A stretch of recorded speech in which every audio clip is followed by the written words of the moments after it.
Okay, hello everyone. It's me, that Divination witch. I hope you're doing well. I am back with another witchy video, as I always start my videos off with. Now, this one was requested, believe it or not, by Hecate herself. She wants me to speak about this because a lot of people ask, and that is there a right way to follow her or to connect with her or worship her, even whatever float your boat? Is there a right way? Is there a wrong way? Let's get into it.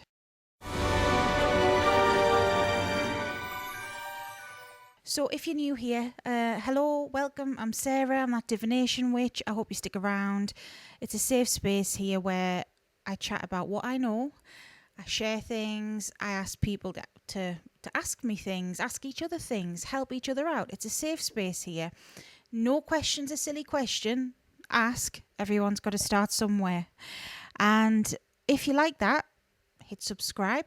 I've also got a Patreon. I've got memberships and a shop where I offer readings. It's all in the link tree below. And I'm teaching people how to read tarot as well at the moment.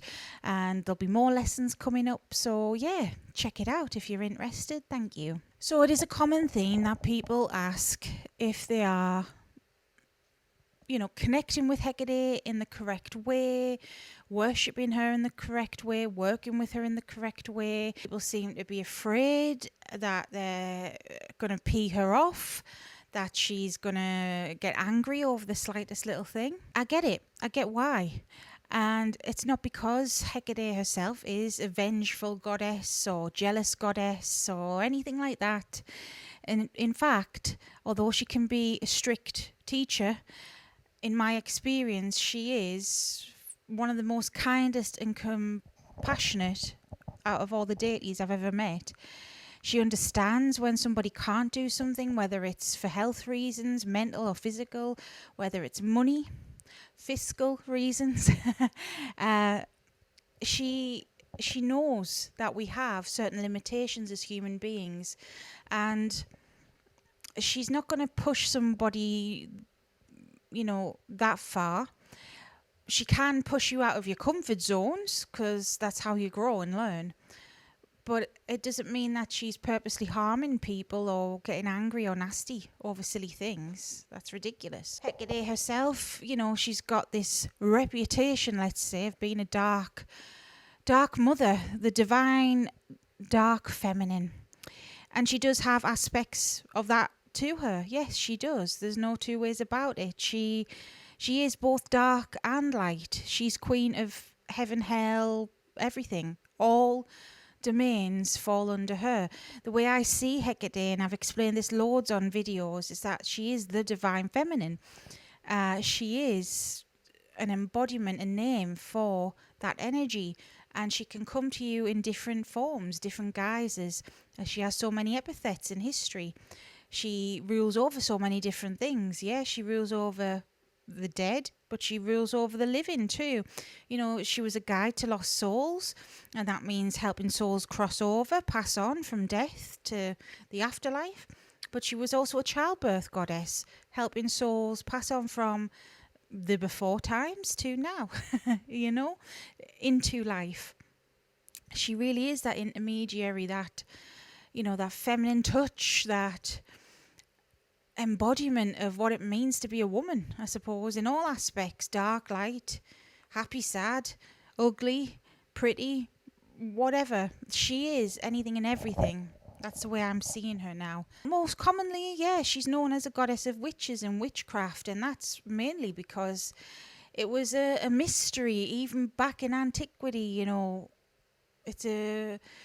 It's the unexplained, and that's what she rules over, really. The energy of the liminal, of the in-between, of the unknown, and the, like I said, the unexplained. That's witchcraft, that's sorcery, that's magic.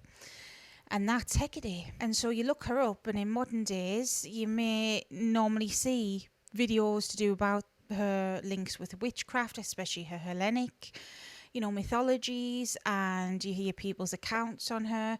Not everyone is the same, of course not, but a lot of people seem to make her sound like she is some petty, vengeful woman who's going to get cheesed off over the slightest little thing. They paint this picture of her that she is pretty dark and she'll fuck you up, basically. Now, she can fuck you up. She can fuck anyone up if she really wanted to. But as a goddess, as a creation goddess, as, this powerful, divine, feminine lady who is here helping so many people, a lot of people don't even realise. Why would she do that? What is the logic in that? To hurt somebody for no reason? If there's a reason, fair enough. But what justifies as a reason? Now, in my experience with her, you've got to do something mega extreme. And when I say mega extreme, I mean like really hurting other people, really hurting, each other, the vulnerable, the people that can't fight back, whether it is children or people with, I don't know, a disability or animals.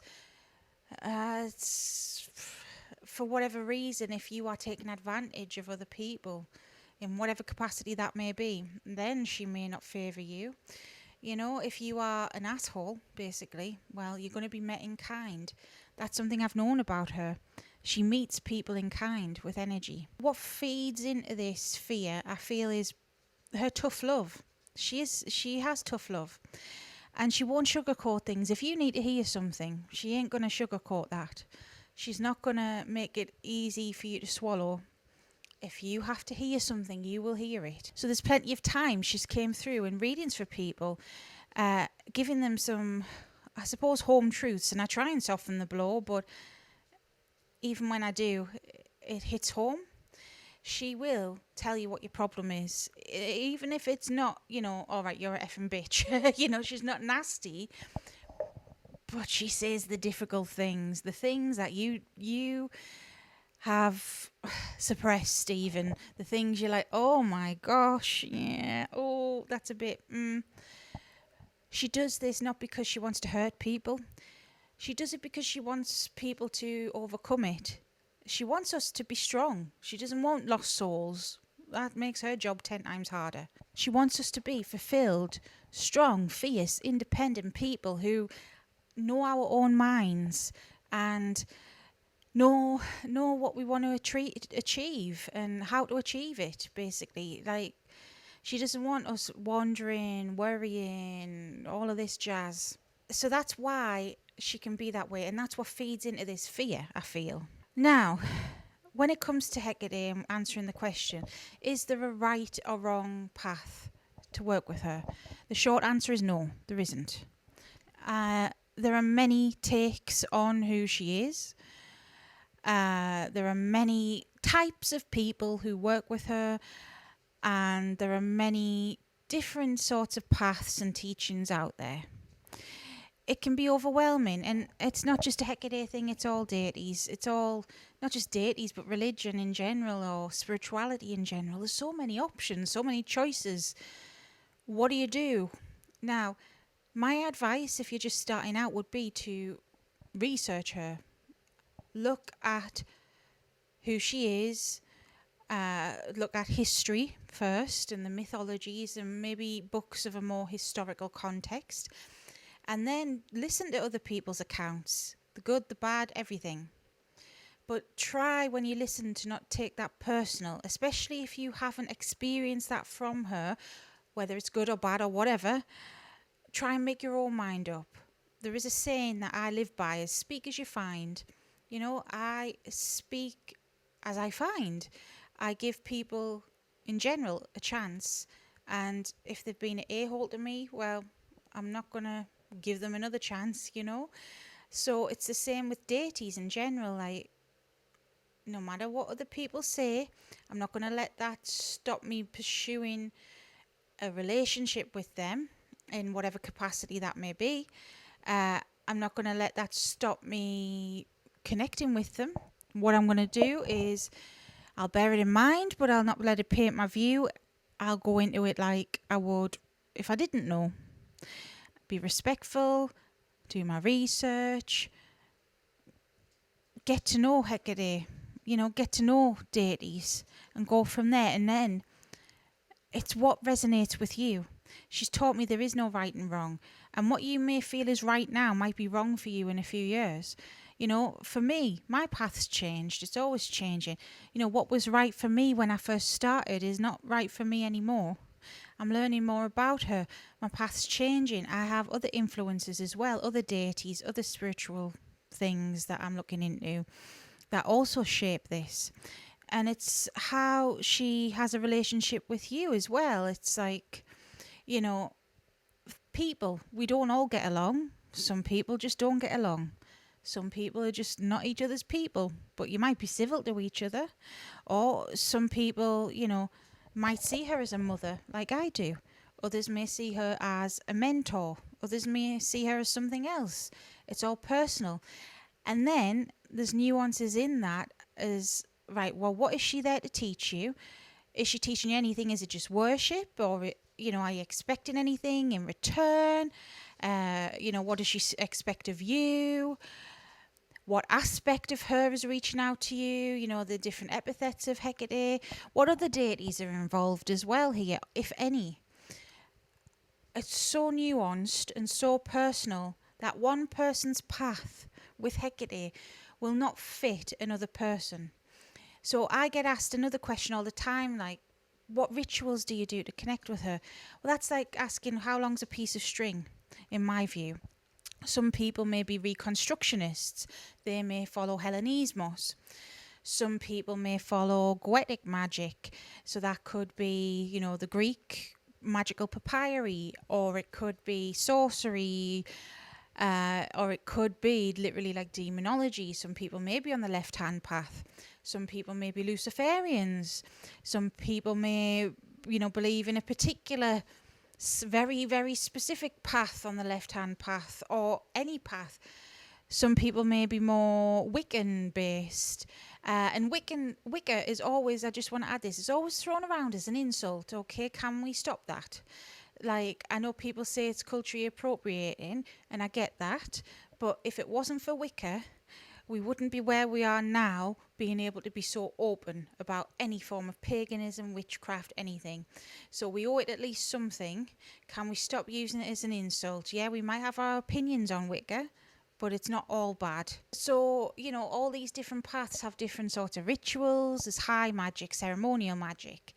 Some might be low magic. Some might use more primal things. Some might use sigil magic, blood magic even. Some might use herbal things. And it's not one size fits all. And some people might not even do magic. I mean, she is a goddess of all. She may be known as witchcraft goddess in modern times, but that's not all she is. You know, she does a lot of things. She guides people that aren't even into any of this. I know that for a fact. She's told me that. You know, she helps so many people. Her name means works from afar. And normally she is working from afar, helping many people that don't even know who the hell she is. So truthfully, there is no right or wrong answer. She put it quite well in a reading to somebody recently that I did. And when I channeled her, she said to this person how, look at mathematics. You can have several different sums that lead to the same answer. All different paths, but it's the same answer. And she did it in basic maths because that's all my brain can actually handle. But 2 plus 2 is 4. 3 plus 1 is 4. 2 times 2 is 4. You're always going to get 4. Different ways to get to 4. So if you can take that analogy and apply it to Hecate in a way that you could be Wiccan based, you could be a Satanist, a Luciferian, or whatever. You could be, you know, following the Hermetic order. Something off the top of my head there. But it doesn't matter. You could be anything or nothing, or eclectic. I mean, I say I'm eclectic because I don't like to be pinned down to one thing. I like to learn many different ways. And, you know, even when you're eclectic, something might feel right one time, something might feel right another. I mean, when it comes to magic side of things as well with Hecate, I mean, for me, I've done all sorts of types of magic with her. High magic, ceremonial sort of magic, herbal magic. I've done sigil magic, knot magic, puppets, blooming all sorts. She really has her foot in so many things. She is the divine feminine. That's the way, as I've said before on this channel and in this video, that's how I see her. But you can't pin her down. And I suppose this could be the same for any deity in a way. I mean, Hecate is a bit different because even if you go off her Hellenic myths, unless you're a reconstructionist, she wasn't just found in Greece, or what we know now as Greece. She wasn't just found there. She predates that, and the more I'm getting to know her, the more I realise actually she's got links with everything. Like, recently, at time of filming, in my path, another goddess called Morrigan, you may or may not have heard of her, she is working with me. It's a new development. I will speak about her at some point, but it's very new, very personal, so I'm not going to speak about it yet. I feel like a newbie again, learning all about a different goddess.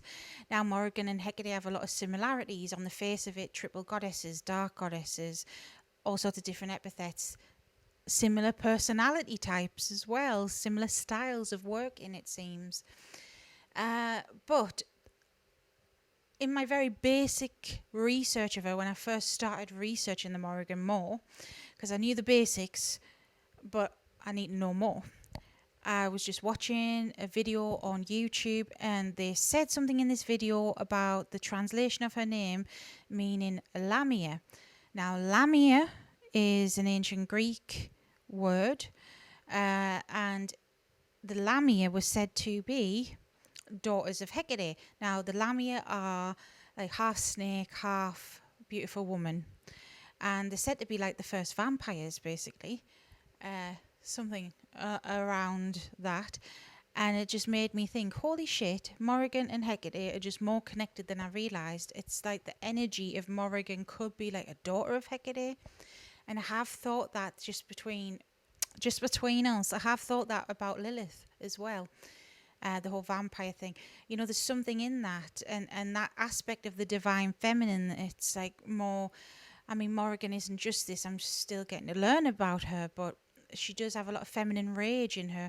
And I think of someone like Kali, I mean, if you go on to Hinduism, Kali is an aspect of the great goddess Durga, who has many different faces, like Hecate has many different faces. And then Hecate herself has many different faces, and like her feminine rage would be someone like Brimo, for example. You know, it's so complex, it's so personal. There are no right and wrong answers, okay? So think of it like the mathematic thing. You can have many sums that lead to the same solution. And you can have many paths that lead to Hecate. Many roads, no pun intended, crossroad goddess. But many roads that lead to Hecate. So I hope that helped. If you're new, don't put pressure on yourself. I know that's easier said than done, me saying so. But it's personal. Remember that. You can listen to what I say. You can listen to what others say. Read your books. Do your bit. Do your research. But at the end of the day, it's what sits right with you that matters. Because it's nobody else's life. It's yours. No matter what anyone external says, it is your life. You're living it. It's your path. So you got to do what's right for you, whatever that may be. So yeah, I hope that helped. Anything else you want to know, let me know. I felt drawn to do this video by Hecate. So yes, hope it helped. If you made it this far, you may as well hit subscribe. If you want to learn more about her, I've got a whole playlist on here. Go check it out. And don't forget, until next time, stay safe, stay witchy. Bye.